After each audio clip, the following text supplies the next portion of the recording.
নমস্কার, আমি জবা। কেমন আছেন সবাই? আশা করি সবাই ভালো আছেন, সুস্থ আছেন। আমরাও ভালো আছি। আমার আরও একটি নতুন ব্লগে সবাইকে স্বাগত জানাই। আর জানেন তো, বা এমনি তো ভালোই আছি, মনটা খুবই খারাপ। কারণ হচ্ছে, আর যেহেতু রথযাত্রা, এই রথযাত্রার সময় আমার বাবা তো বাড়িতে থাকতো না, সে থাকতো কলকাতায়। ছোটোবেলায় কলকাতায় কাজবাজ করতো, আর আমার মাই থাকতো বাড়িতে।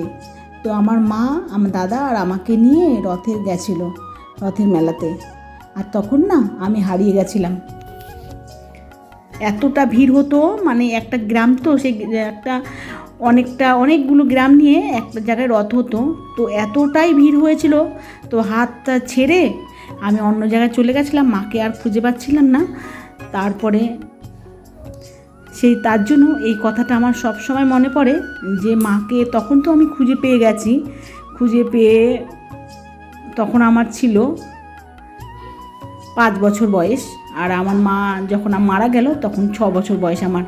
তখন তো মাকে খুঁজে পেয়ে গেছি, আর এখন যতই খুঁজি না কেন কোনো দিনই পাবো না, কেননা আমার মা চলে গেছে, অনেক দিন হয়ে গেছে।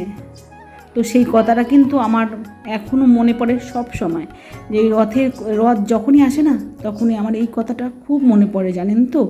তার জন্য অনেকটাই মন খারাপ।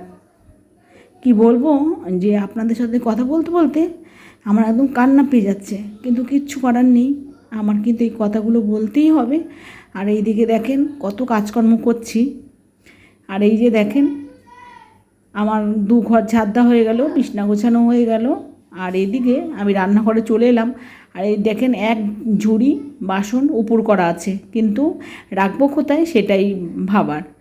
তো এই জায়গাটা পরিষ্কার করলাম, এখানে যত আনাজপাতি যা ছিল সব সরিয়ে দিয়েছি, সেটা নিচে রেখেছি। আর এই জায়গাটা ভালো করে সার্ফ দিয়ে মুছে নিচ্ছি, ভালোভাবে পরিষ্কার করে। তারপরে এখানে একটা বস্তা বিছিয়ে নিয়েছি, দেখেন কেটে নিয়েছি চালের বস্তা, সেটাকে কেটে তারপরে এই বাসনপত্রগুলো সব ভালোভাবে রেখে দেব। আর কি বলেন তো, এই বাসন রাখার জায়গায় না অতগুলো বাসন আর ধরছে না।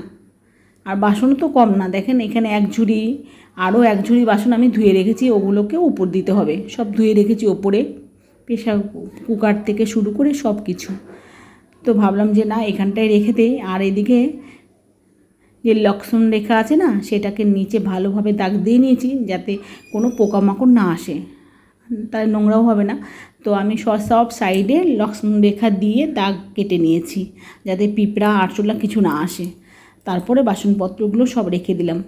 আর এদিকে দেখেন সব কটা বাসনপত্র রাখা হয়ে গেছে, আর যে বাসনগুলো আমি ধুয়েছিলাম সেগুলোও সব উপর দিয়ে রেখে দেবো। আর যে থালাগুলো সেগুলো রেখে দেবো, কেননা এখানে রোজকার ব্যাপার, রোজ এগুলো লাগে থালাগুলো। আমাদের 5 জনা 5টা থালা লাগে। আর সেখানে যদি অনেক সময় থালা এ বাড়ি ও বাড়ি তো চলেই যায়, তো তার জন্য থালা ধুয়ে ধুয়ে খেতে হয়। আর একদম ছোটো থালায় না আমার মেয়েরা কেউ খেতে চায় না, রুটি খাবে ছোটো থালায়, কিন্তু বড় থালায় একদমই খাবে না। তো দেখেন বাসনগুলো সব জায়গা মতন এখন রেখে দেবো। গ্লাসপত্রগুলো সেগুলো ওখানে রাখলে হবে না, কেন এগুলো রোজকার ব্যাপার যেগুলো, সেগুলো সব উপরে রেখে দিলাম। আর যে বাড়তি বাসনগুলো সেগুলো সব নিচে রেখে দিলাম, কেন ওগুলো লাগেই না। আর এদিকে দেখেন 1 গামলা বাসন ধোয়া আছে, সেগুলো এখন উপর দিয়ে নেব। মানে এখন রাখার জায়গার থেকে বাসন বেশি হয়ে গেছে, তো ভাবছি একটা বাসন রাখার জায়গা কিনতে হবে, যেন একদম ঢাকা থাকে সেরকম। তো দেখেন এবার আমি গামলাটা পুরো পরিষ্কার করে নিলাম, খালি করে যেহেতু নিয়েছি তার জন্য মেজে ভালো করে পরিষ্কার করে নিচ্ছি। তাহলে কাজটা একদম সম্পূর্ণ পরিষ্কার পরিচ্ছন্ন হয়ে গেল, আর কত ভালোও লাগে, তাই না বলেন? আর কি বলেন তো, এখান থেকে জলটা তো ঝরে না, জলটা ওখানে থেকে থেকে একটু শ্যাওলাও পড়ে যায়, পিছলে পিছলে হয়ে যায়। তার জন্য মেজে নিলাম স্কচব্রাইট দিয়ে, তো খুব সুন্দর হলো, তাই না বলেন? তো আপনারা কেমন আছেন অবশ্যই একটা কমেন্ট করে জানাবেন। আর আজকে রথে যাবেন কে কে, সেটাও কিন্তু কমেন্ট করে জানাবেন। আর আমার তো যাওয়াই হবে না, কেননা দোকানে থাকতে হবে। দোকানে যেহেতু দোকান খুলে বসেছি, দোকানে এদিকে চা বিস্কিট সব কিছু আছে, আর তার মধ্যে চপ তো আছে জানেনই। আর আজকে কি বলেন তো, পাঁপড় ভাজবো। দোকানে এই রথের সময় না পাঁপড় ভাজা খুব ভালো বিক্রি হয়। আর বৃষ্টি হলে আরও ভালো হতো, বৃষ্টি হলে তো কেউ রথেই যেত না, তাহলে কিন্তু বিক্রি পাটটা আরও ভালো হয়।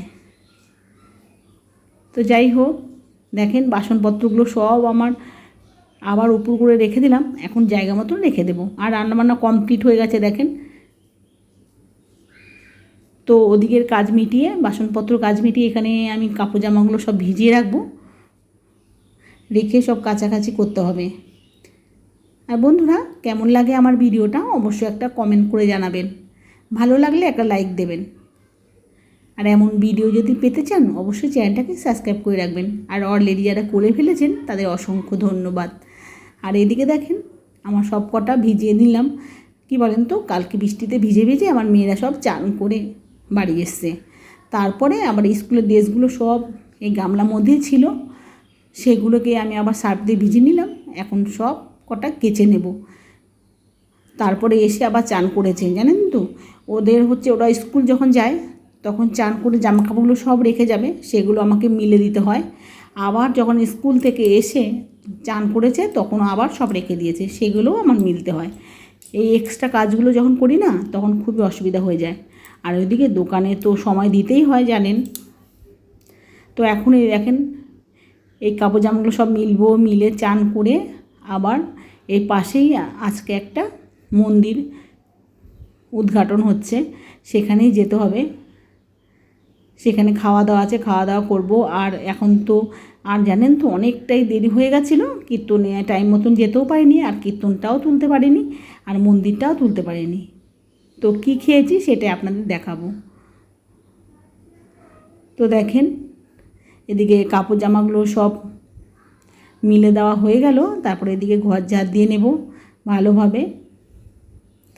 তো এই ঘর যে কতবার ঝাড় দিতে হয় সে তো আর বলার মতো না। তারপরে এখনই চান করে নেব, চান করে চলে যাব। আর মেজো মেয়ে যেহেতু বাড়ি আছে তাকে বলেছিলাম ঘরটা মুছতে। আর এদিকে দেখেন চান করে খেতেও চলে এসেছি। আর বড় মেয়ে এখানে দাঁড়িয়ে আছে, সে একটু পরে আসলো বলে জায়গা পায়নি, তো এসেই দেখেন ভিডিও করছে, আমি খেতে বসেছি। আর ফোন তো আনি না, ফোনটা তো ওর খুবই দরকারে, তার জন্য ফোন আর আনা হয় না। আর দেখেন কি খাচ্ছি, এখানে যে ফ্রাইড রাইস আর আলুর দম, আর ছিল চিলি পনির, আর তার সঙ্গে চাটনি, পায়েস, মিষ্টি, পাঁপড়, এগুলো সবই ছিল, কিন্তু সেগুলো আর দেখানো হয়নি। ফোনটা নিয়ে আমার মেয়ে চলে গেছিলো। তো এদিকে দেখেন আমি এবার সন্ধ্যাবেলার দোকানে চলে এসেছি, অনেকক্ষণ দোকান চালাচ্ছি, তো একটুখানি আপনাদের দেখিয়ে দিলাম। তো দেখেন আমি এতক্ষণ পাঁপড় ভাজছিলাম, চপ ভাজছিলাম, আপনাদের দাদাভাই সে চপ ভাজে না। আর তারপরে দোকানে মাল দিতে চলে গেছি, আবার পাঁপড় নিতে এসছে, তো পাঁপড় ভাজা হচ্ছে। আর দেখেন পাঁপড় ভাজলে পরে তেলটা কেমন হয়ে গেছে, তো এই পাঁপড়ের ওপরে যে এই পাউডারটা থাকে সেটার জন্যই ঘোলা হয়ে যায়। তো বন্ধুরা এখানে ভিডিওটা শেষ করলাম, টাটা বন্ধুরা।